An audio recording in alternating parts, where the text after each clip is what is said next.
로마서 6장 3절부터 11절까지 신약성경 246쪽이죠. 오늘 이제 포스터 하나를 볼까요? 여러분이 잘 아는 영화를 보셨을 걸로 압니다. 밀양이라는 그런 영화예요. 전도연이 주인공이었었죠. 그러니까 이찬동 감독이 이제 밀양이라는 그런 영화를 보면은 이제 아이를 유괴해가지고 살인한 살인범이 이제 잡혀요. 그러니까 전도연의 이제 아들이죠. 그래서 아이를 잃은 이 전도연이 어머니가 이제 감옥에 이제 수감된 그 살인범을 면회하러 가요.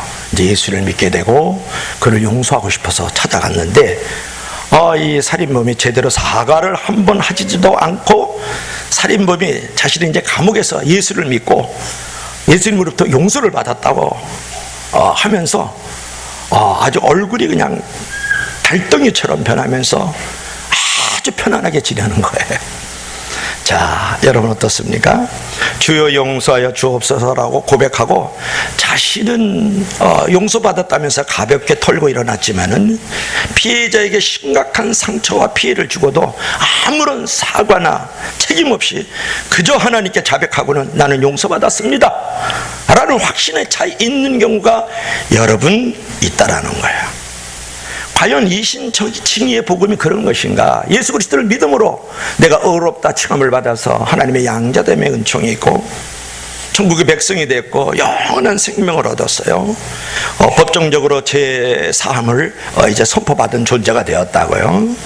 그렇다 그래서 하나님 앞에 제 사함을 받은 존재로서 함부로 무슨 죄를 지어도 용서해 주니까 우리로 하여금 쉽게 죄를 짓도록 만드는 그런 교리일까? 그런 것이에요.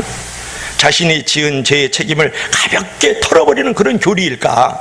이신칭이라는 것이 과연 믿기만 하면 내 마음대로 살아도 되는 거야? 죄를 짓고 은혜가 넘치니까 마음대로 멋대로 입맛대로 말이죠. 그런 질문에 대해서 성경이 무엇이라고 대답하는지 오늘 생각해 봐야 되지 않겠어요? 왜 우리는 마음대로 살아서는 안 되는 존재일까요?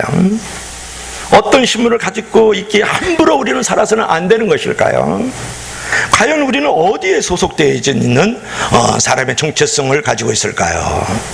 오늘은 우리가 어떤 존재와 신분인가, 어떤 소속이기에 함부로 살아가서는 안 될까를 생각하면서 오늘 은혜를 나누려고 하는 것입니다. 왜 우리는 함부로 살아서는 안 될까요? 첫째로 믿을 때 그리스도와 연합됐기 때문에. 따라합시다. 믿을 때 그리스도와 연합됐기 때문에. 자, 우리는 예수님을 믿을 때 저와 여러분이 다 경험했습니다. 물 세례를 받습니다. 자, 물에 잠겼다가 나온단 말이에요. 물에 잠그다 그런 뜻을 가지고 있어요. 세례라는 말이. 또 물로 씻다 그런 말을 갖고 있어요. 즉 이 세례라는 것은 예수 그리스도와 함께 죽고 사는 것을 말하는 것이에요. 그래서 우리 세례라는 것은 그리스도인의 장례식이요 동시에 부활의 의식이다 그런 어떤 멋진 말을 해요.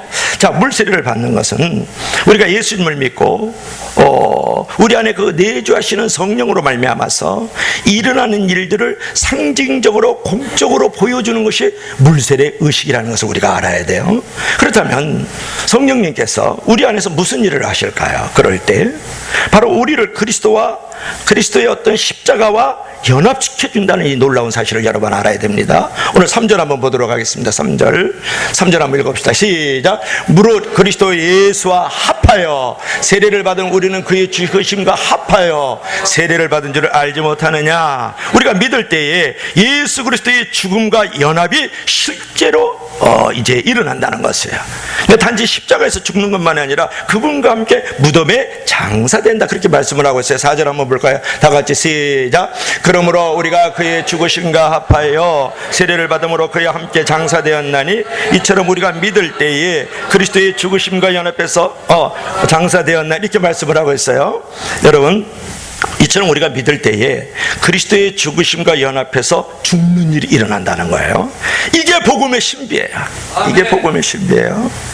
이게 바로 믿음의 신비라는 것이거든요. 그 다음에 성령님은 우리를 그리스도와 함께 부활을 시켜준다 그런 말이에요. 그래서 성령님은 그리스도를 죽은 자 가운데 살리신 것처럼 그분과 함께 우리를 살리셔서 새로운 생명을 허락하여 주시는 줄로 믿을 수 있기를 바랍니다.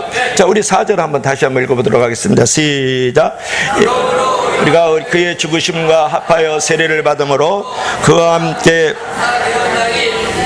아버지의 영광으로 말미암아 그리스도를 죽은 자 가운데서 다시 살리신 것 같이 우리로 또한 새 생명 가운데서 행하게 하려 함이니라. 아멘. 그러니까 성령님은 우리를 그리스도와 함께 십자가에 못 박아 장사를 지내버리고 또 동시에 우리를 그분과 함께 부활시킨다 그런 말이에요. 일차적으로 그분의 부활과 연합해서 우리가 영적으로 이제 새 생명을 얻었으니까 장차 그리스도의 부활과 또 연합하러 하게 되는 것이에요. 자, 5절을 한번 봅시다. 5절 시작. 만일 우리가 그의 죽으심과 같은 모양으로 연합한 자가 되었으면 또한 그의 부활 같은 모양으로 연합한 자도 되리라 그렇게 말씀을 하고 있잖아요. 즉 우리는 성령 안에서 그리스도와 함께 죽은 것이에요. 그분의 부활과 함께 연합해서 함께 살리심을 받은 것입니다. 이런 그리스도와의 연합이 실제로 우리가 믿을 때 일어난다 그런 말이에요. 이것이 참으로 복음의 신비거든요. 우리로 의롭다 칭함을 받게 하는 그 믿음은 바로 우리를 그리스도와 연합시키는 믿음이다 그런 말이에요. 우리들이 예수 그리스도를 구세주와 주님으로 영접하는 순간 우리는 그리스도에게 영적으로 연합되었다는 이 놀라운 이 신비를 여러분 깨달아야 됩니다. 우리가 예수 그리스도와 영적으로 연합되었다는 것은 우리가 그리스도의 죽으심과 장사 지내심과 그의 부활의 사건이 이미 동참되었다는 거예요. 동참되었다는 사실이에요. 그러니까 예수 그리스도의 사건과 동일시되었다. 좀 어려운 표현으로 요새 교리 문제니까 좀 어렵지만 그리스도와 연대화되었다 그런 말이에요. 왜냐 그러면 나의 죄를 짊어지시고 나를 대신해서 그분이 죽으셨고 또 나에게 새로운 생명을 주시기 위해서 그분이 부활하신 것이라 그러면 그분이 죽었을 때 나도 죽고 그가 부활했을 때 나도 영적으로 부활한 줄로 믿을 수 있기를 바랍니다. 자, 이러한 그리스도와의 연합이 왜 중요하느냐, 왜 서두부터 이렇게 지루하게 성경을 많이 읽었느냐, 이러한 그리스도의 연합이 왜 중요하느냐, 이제 그런 말인데 이것은 우리의 존재와 신분을 자각시켜주기 때문에 그래요. 여러분, 우리는 그리스도의 죽으심과 연합함으로 옛사람이 죽지만 거기서 끝나지 않는다는 거예요. 우리는 동시에 그분의 살아나심과 연합해가지고 새 생명을 얻어가지고 몸으로 부활하신 그리스도처럼 마침내 부활한다는 것이에요.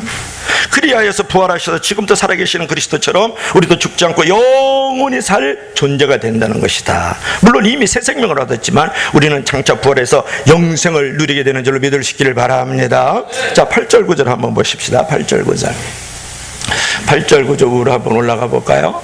쳐놨죠. 8절 9절 우리 다 같이 시작. 만일 우리가 그리스도와 함께 죽었으면 또한 그와 함께 살 줄을 믿노니 이는 그리스도께서 죽은 자 가운데서 살아나셨음에 다시 죽지 아니하고 사망이 다시 그를 주장하지 못할 줄을 알미로다. 이렇게 말씀을 하고 있어요. 자, 그러므로 우리는 그리스도의 죽음 부활과 연합해서 새로운 존재와 새로운 신분이 되었다라는 거예요. 죽으심과 연합해서 옛사람은 죽고 다시 사심과 연합해서 새 사람이 됐다. 즉 중생한 것이고 새로운 창조가 일어난 것이에요. 이렇게 새로운 존재가 되고 새로운 신분을 얻었는데 그 사람이 우리의 몸을 가가처럼 제 몸으로 사용하는 것이 가능할까? 그것을 묻고 싶은 겁니다.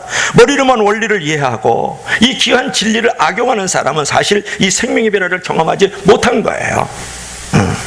하나님의 거룩한 생명으로 날마다 살아가는 사람은 죄를 미워하고 거룩을 사모하는 존재가 되는 것이죠. 아직까지 전달이 잘 안 되는 부분이 있죠. 자, 우리가 잘 아는 사람이 누가 있을래요? 김유신 장군, 김유신 장군.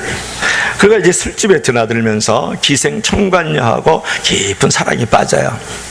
이제 이거를 들으면 또 여러분이 전달이 잘 될 거예요. 그죠? 이제 축구 밤새도록 봤으니까 조금 잠이 깰 거예요. 이 사실을 알게 된 어머니가 하루는 이제 김유신을 불러서 호되게 나무래요. 나라의 기둥이 될 놈이 화랑이 이게 무슨 짓이냐? 술과 여자에 빠져가지고 어찌 장수가 되겠느냐? 나라에 충성할 수 있겠는가? 그러니까 어머니의 꾸중을 들은 사람은 이제 못된 놈은 그거 꾸중을 자기를 버렸다고 생각하고 또 열등감에 빠져서 출가하는 게 아니라 가출하자. 근데 이제 어머니 꾸중을 들은 김유신 인물은 아주 충고를 달게 받아요. 그게 나를 살리는 건 줄 알고, 김유신은 그 다시는, 여기도 다시라는 단어가 많이 나오는데, 다시는 그 술집에 가지 않겠다고 결심을 해요. 그러던 어느 날 이제 김유신이 훈련을 마치고 이제 집으로 돌아오는 길에 너무 더 피곤하잖아요. 그래서 말잔등에서 잠시 이제 졸아요. 잘 알죠. 김유신이 눈을 떠보니까 술집 앞에 타고 와 있는 거예요. 깜짝 놀라가지고 그가 이제 급히 말해서 내려와 가지고 차고 있던 칼을 쫙 빼가지고 크게 소리 이제 내어서 그 말을 꾸짖으면서 마개목을 치잖아요. 마개목을. 그러니까 그냥 말의 피가 그냥 하늘을 솟고 치는 거예요. 그것을 본 청관녀가 바로 새파랗게 찔려서 기절해요. 이러한 유혹을 거절하는 용기는 훗날 그를 삼국 통일의 주역으로 만들었다. 이제 그런 것이죠. 여러분, 신앙생활이라는 것은 불의하고 제약되고 진리에 반하는 그런 어떤 유혹과 요구를 용감히 거절하는 데 있거든요.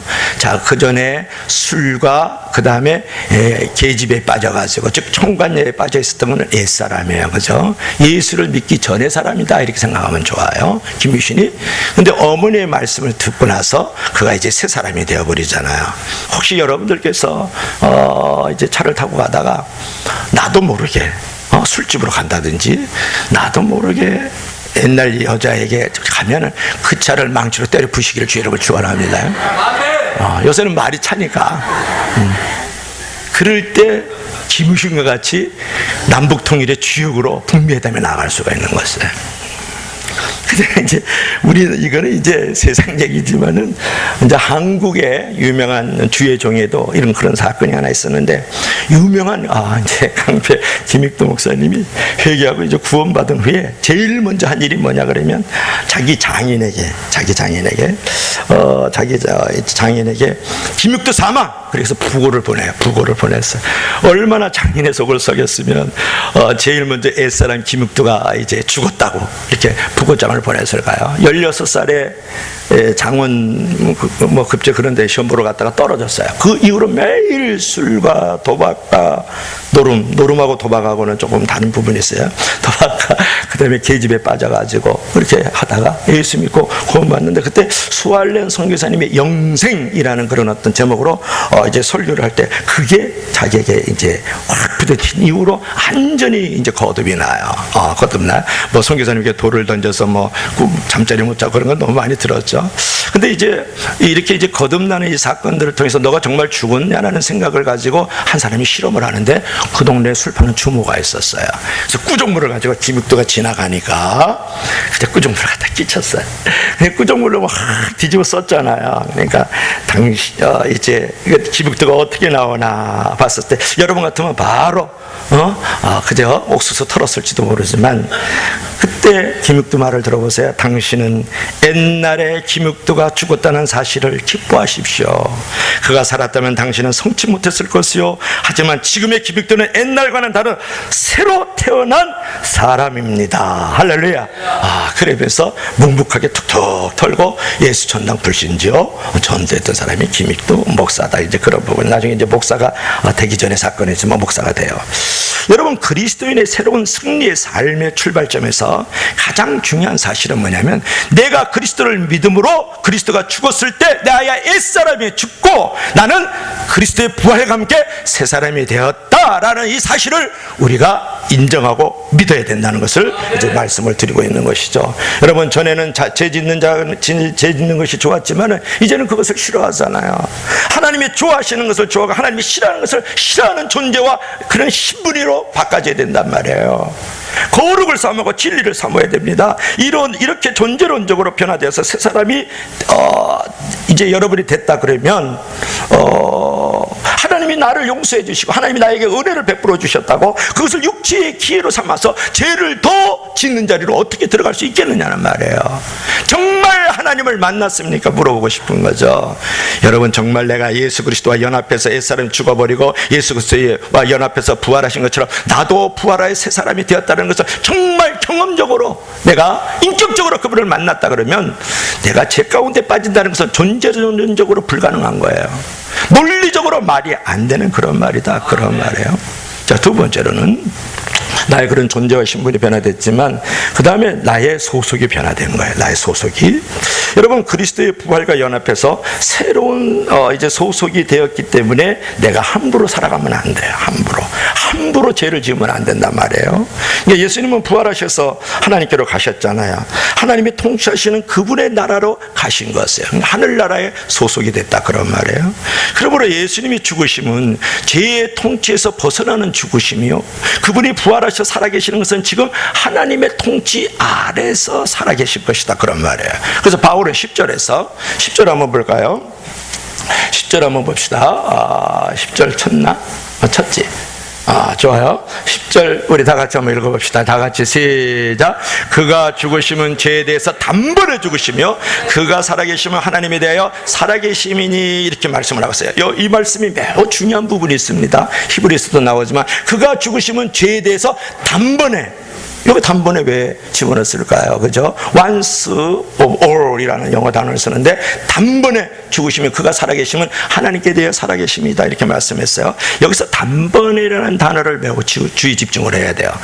예수님께서 친히 희생제물이 되어서 이제 인간의 죄를 속하는 제사를 한 번으로 종결시켰다 그런 말이야. 아주 쉬운 말로 구약에서는 양도 드리고 비둘기도 드리고 그죠, 염소도 드리고 송아지도 드리고 그러면서 하나님 앞에 이제 그 제사함의 그 제사를 날마다 드렸거든요. 그죠? 날마다 드렸는데 예수 그리스도께서 우리의 화목제물에 대해서 당신께서 한 번의 십자가의 제단 위에서 당신을 드림으로써 모든 제사함의 은총을 한 번에 종결했다 그런 말이에요. 또 한 가지는 단번이라는 것은 횟수적인 그런 부분에서 한 번뿐만 아니라 그 한 번이 영원한 효력을 나타낸다. 한 번도 들어보진 않은 단어겠지만 여러분이 잘 들어야 돼. 영원한 효력을 나타낸다. 언제? 무엇을? 과거, 현재, 미래 모든 죄를 다 짊어가셔서 우리를 죄 없다고 법정적으로 선포된 그 효력이 끝까지 영원토록 있다 그런 말. 할렐루야. 중요한 얘기인데요. 이런 걸 믿고 교회를 나와야 돼요. 예수 기도하면 응답받아서 건강해서 축복받고 재물 얻고 그런 거 믿으러 교회 나오는 게 사실은 아닙니다. 그러면 그분과 연합한 우리의 소속이 지금 어디에 있는가 그러는데, 이제 우리 역시 더 이상 이제 제 지배에 있지 아니하고 하나님의 지배 아래에 있다 그런 말이에요. 이 말씀을 잘 풀어보면 뭐냐면 마귀의 자녀가 아니라 이제 하나님의 자녀가 됐다는 거. 요즘 말로 하면 죄 아래에 있지 아니하고 하나님 아래에 있다는 것이고, 죄의 지배에 있지 아니하고 지배 아래에 있지 아니하고 하나님의 지배 아래에 있다 그런 말이에요. 이제는 죄가 왕들하면서 내가 죄의 노예가 아니고 이제는 이제 의의 왕이신 예수 그리스도로 말미암아 나는 자유인이 되었다. 그런 소속을 가지고 있다라는 말을 하고 있는 것이다 그런 말이에요. 여러분, 근데 여기에서 우리가 이제 두 가지 부분을 우리가 생각할 수 있는데, 첫째는 뭐냐면 우리가 이제 새로운 소속에 이제 속해 있다는 것인데, 즉 하나님이 통치하시는 나라의 소속이 되었다. 그러니까 예수 그리스도의 십자가의 죽으심과 그분의 부활하심의 그 연합의 신비 속에 감추어져 있는 것은 뭐냐면 이제는 하나님이 통치하시는 나라의 소속이 되어 있다. 그래서 우리는 시민권을 두 개 가져야만 구원을 받을 수가 있어요. 첫째로는 우리 대한민국이라는 시민권을 가지고 있고, 또 하나는 뭐예요? 하늘나라의 시민권을 가지고 있어요. 이중 국적을 가져야만 우리 예수 그리스도를 믿는 사람은 구원을 받는다. 이제 그런 말을 하잖아요. 그러니까 에베소 2장 5절부터 6절을 보면 허물로 죽은 우리를 그리스도와 함께 살리셨고 또한 함께 일으키셨고 그리스도 안에서 함께 하늘에 앉히시니. 그랬어요. 함께 살리셨고 함께 일으키시고 함께 하늘에 앉히셨다라는 말은 뭐예요? 하늘나라의 소속을 우리가 하고 있다. 그러면 앞으로 거기서 영원히 살 것이다 그런 말이에요. 우리는 하늘의 시민권을 가진 소속인 줄로 믿을 수 있기를 바랍니다. 그러니까 러시아에 가서 우리가 축구를 하잖아요. 축구를 하는데 저는 안 봤어요. 뭐 그렇게 막 입장하는데, 교회에서 끝나고 입장하는 거 보고서 한 6분 봤나요? 그랬더니 아마 저거 보면 새벽 기도도 안 되고 오늘 설교도 안 될 것 같더라고요. 여러분들이 뭐 자유인이니까 다 보고 작겠죠, 그죠? 뭐 치킨 뜯어가면서 몇 사람은 아마 좀 맥주도 좀 한 잔 마셔. 주님을 모셔야 되는데 주님을 모시면서 한 잔 하면서 무슨 뭐 큰 죄악이 되겠어요, 그죠? 그 몸을 갖다가 막 썼다는 게 문제지 뭐 죄의 문제는 아니니까. 그래서 막 치킨 뜯어가면서. 근데 왜 그 얘기했지? 러시아에 갔지만 우리 축구팀은 누구예요? 우리나라 시민권을 가지고 있는 것은, 비록 우리가 세상에 살고 있어도 우리의 시민권은 사실은 어디에 있어요? 하늘나라에 있다, 그런 말이에요. 설교 이제 영화 한 편 또 보도록 하겠어요. 영화 한 편. 이게 뭐예요? 쇼생크 탈출. 두려움은 너를 죄수로 가두고 희망은 너를 자유롭게 하리라. 그러면서 쫙 비 내릴 때 유명한 쇼생크 탈출인데요. 오늘 영화 2편 보니까 벌써 2만 원 헌금해야 돼요. 한 편 더 볼 거예요. 이 쇼생크 탈출이라는 영화를 감동적으로 여러 번 봤는데 안 봤으면 보세요. 너무 거룩한 척 하지 말고. 그러니까 쇼생크는 뭐냐면 사형 장기수들을 아주 강금한 악명 높은 교도소예요. 이 쇼생크라는 말은 이제 교도소 이름이죠. 억울한 살인 누명을 쓰고 감옥에 들어온 주인공이 하나 있는데 앤디라는 사람이에요. 이게 작은 망치 하나로, 작은 요만한 망치 하나로, 옛날 말로 하면 장돌이에요, 장돌이. 그걸로 계속 감방에서 굴을 파기 시작을 해요.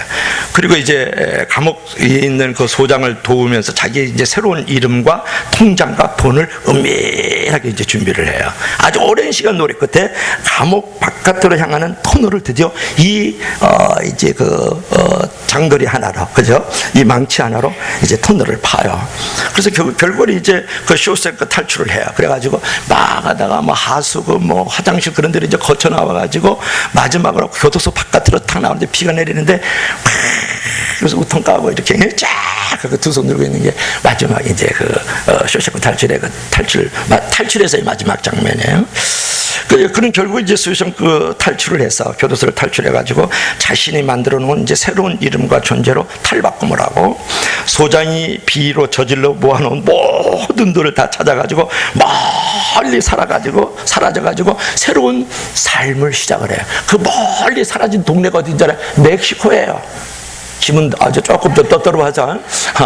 멕시코는 세계 15위입니다. 우리나라는 세계 58위예요. 2대1로 저도 잘한 거죠. 잘한 거. 여러분 이긴다고 거기 앉아있다는 자체가 여러분 넌센스예요. 멕시코 때 어떻게 이깁니까? 히딩크 있을 때 그냥 조금 신화가 이루어진 거지. 우리나라가 4강까지 들어갈 수는 없잖아. 그래서 멕시코를 2대1로 이겼다. 그래서 손흥민가 한 골 넣었다. 그걸로 만족하시길 주여러분 축원합니다.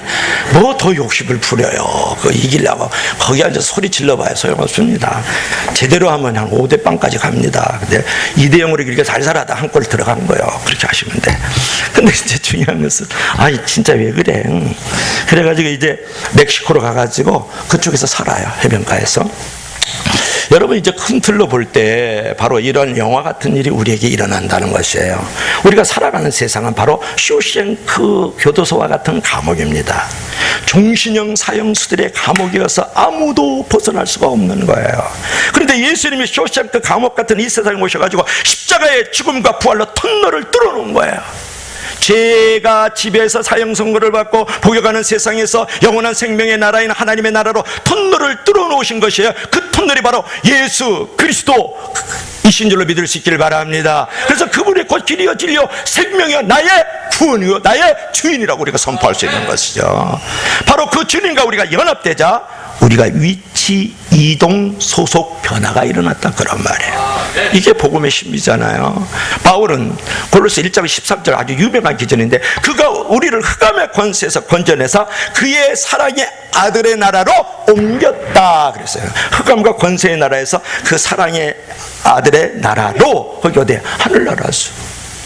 즉 우리의 소속이 죄의 나라에서 하나님의 나라로 옮겨졌고 이 땅에서 살지만 하늘나라의 시민권자가 된 것입니다. 빌립보서 3장 20절의 말씀. 이것을 아는 것이 정말 중요한 것이에요. 그래야 우리가 소속에 맞게 살아갈 수 있기 때문에 그래요. 그래서 믿는 것보다도 사는 것보다 더 중요한 것은 아는 것이에요. 아는 것처럼 더 강렬한 건 없는 거예요. 잘못 모르고 잘못 알면서 믿고 잘못 알면서 살면 얼마나 어둠과 무지냔 말이에요. 나의 정체가 뭐예요? 나의 소속이 뭐예요? 나의 존재가 뭐예요? 나의 신분이 뭐예요? 이 정체성을 분명히 확신할 때에 내가 올바로 살아갈 수 있는 존재가 되는 것이에요. 무조건 믿고 무조건 살면 안 돼요. 그렇기 때문에 여러분이 왜곡되고, 그래서 이 시대에 영향 있는 삶을 살아갈 수가 없잖아요. 알고 믿어, 아는 것처럼 강력한 게 없는 거예요. 이처럼 그리스도 안에서 우리의 소속이 바뀐 것을 모르면 우리는 바보같이 죄의 종노를 하며 살게 됩니다. 따라서 우리에게 일어난 영적 변화를 우리는 분명히 알아야 된다. 그것을 분명히 그 정체성을 확신할 때, 확립할 때 우리는 올바로 살아갈 수 있는 존재로, 그리스도인답게 살아가는 존재로, 교회가 교회다운 존재로 만들어줄 수 있다, 그런 말이에요. 마지막으로는 우리가 그리스도의 죽으심과 그분의 부활하심과 우리가 연합되어졌을 때 우리의 주인이 바뀌었음을 여러분 알아야 돼요. 우리 주인이. 우리는 더 이상 이제 제 종이 아니고요, 하나님의 종이거든요. 여기서 우리가 십자가의 중요한 의미를 이해를 해야 됩니다. 우리는 예수 그리스도의 십자가를 두 가지 측면에서 우리가 바라봐야 되는데요. 첫째는 그리스도의 십자가는 나를 위해서 죽으신 십자가이다. 그러면 우리가 아니에요. 우리 인간이 아니라고요. 나를 위해서 죽은 십자가이다. 이렇게 고백을 해야 돼요. 컨페셔를 해야 돼요. 이것은 내가 믿어야 되는 십자가이다. 나를 위해서 십자가에 달리신 그리스도는 나의 구세주면서 그 피를 믿음으로써 우리는 의롭다함을 얻었다. 즉 그러므로 내 인생은 내 것이 아니라고 주장하는 옛사람이 죽은 십자가이다. 이제 그런 것이죠. 내 인생은 내 것이라고 주장하는 옛사람이 죽은 십자가예요. 그러므로 십자가에서 나의 소유권이 못 박힌 것입니다. 이제는 나는 죽고 내 안에 주님이 사시는 존재가 되었다, 그런 말이에요. 오늘 우리 뭐 찬양 리더하고 제가 영적인 어떤 결합이 없었지만은 내 안에 사느니 예수는 그리스도, 내 안에 사느니 예수는 그리스도니 나의 죽음도 유익함이라, 그 찬양이 나오잖아요. 그래서 너무 좋은 찬양이었어요. 이제는 나는 죽고 내 안에 주님이 사시는 존재가 되는 부분으로의 변화가 나에게 있다라는 거예요. 둘째로는 더 이상은 나의 주인은 내가 아니고 그리스도이고 하나님이시다. 그러니까 그러므로 하나님의 종인 것이거든요. 예수를 믿고 신학교에 가야만 하나님의 종이 되는 것 아니에요. 그래야만 목사가 되는 것 아니에요. 누구든지 예수 그리스도를 정말 나의 구세주로 믿고 나의 하나님으로 영접하는 그 순간 하나님의 종이 되고 바로 여러분이 목사인 줄을 믿을 수 있기를 바랍니다. 여러분, 구원받는 참 믿음은 그리스도가 나의 구세주이며 동시에 나의 주인이심을 인정하는 믿음이잖아요. 그분이 나를 위해서 돌아가신 구세주이신 것을 믿는데 나의 주인이심을 믿지 못하고 내가 종임을 인정하지 못한다면 그 믿음은 구원받는 믿음이 아니라고 여러분 한번 생각해 볼 필요가 있지 않아요? 정말 예수 그리스도가 나의 주인이시고 내가 그분의 종이라고 여러분 선포합니까? 그러면 내가 구원받을 믿음이지만 그렇지 않고 그분이 아직도 그분이 나의 종이고 내가 그분의 주인 노릇을 하고 있다 그러면, 그분이 내 안에 사는 것이 아니고 내가 내 안에 살고 있다 그러면 여러분, 구원받는 믿음인가 한 번쯤은 돌아봐야 돼요. 그거 하나로 구원받았다 안 받았다 쉽게 얘기할 수 있는 것 아니지만 정말 예수 그리스도가 나의 주인이시잖아. 로드십, 주재권이라고 해요. 그분을 정말 인정을 하고 있느냐. 돈 하나 쓰는 것도, 내 몸 하나 쓰는 것도, 시간 하나 쓰는 것도. 여러분, 그리스도인이라 그러면 많은 주제로 얘기할 수 있지만 하나님의 소유가 된 사람이에요. 그리스도인은 누가? 하나님의 소유가 된 사람이에요. 이제 내가 사는 것 아니요, 내 안에 그리스도가 사는 것이다. 그리스도의 부활과 연합하여서 하나님께 대하여 살아난 하나님의 종이에요. 하나님의 거룩한 예배자고 하나님의 거룩한 제사장이라고요. 나를 위해서 사는 사람이 아니라 주를 위해서 사는 사람이 바로 종이에요. 그분이 목사예요. 그분이 예배자라고요. 이것이 우리의 신분이란 말이에요. 이것이 우리의 존재적 변화라고요. 이것이 우리의 소속됨이 있는 거예요. 이처럼 그리스도와 연합을 통하여 우리에게는 신분의 변화와 소속의 변화라는 이 두 가지 사건이 일어났다, 그런 것을. 새 생명을 얻어서 하나님의 자녀라는 새로운 존재가 되었고 하나님의 나라의 새로운 소속으로 새로운 주인을 섬기는 하나님의 종이 되었다, 이제 그런 것을. 영화 한 편 더 보고 오늘 설교 마치려고 그래요. 영화 한 편 더. 예쁘다. 이게 누굴 것 같아요? 줄리아 로버츠라는 유명한 영화 배우예요.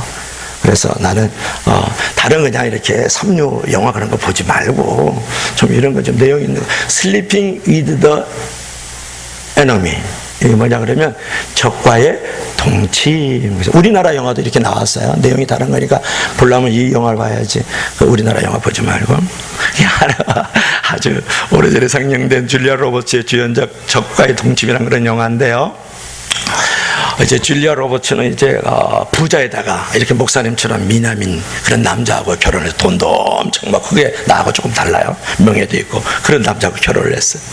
하지만 그 남자는 극도의 결벽증이 있어가지고 먼지도 하나 없어야 되고 흐트러진 것이 하나도 수고도 똑바로 짝짝짝 각을 져서 군대 막사에 담요하는 것처럼 담요 접는 것처럼 그래야 돼요. 게다가 그는 의처증까지 있어가지고 아내의 모든 부부를 의식하면서 일거수일투족을 감시하고 굿하고 폭행하기를 일삼아요. 그런 남편과 하루하루 사는 것이 얼마나 지옥입니까?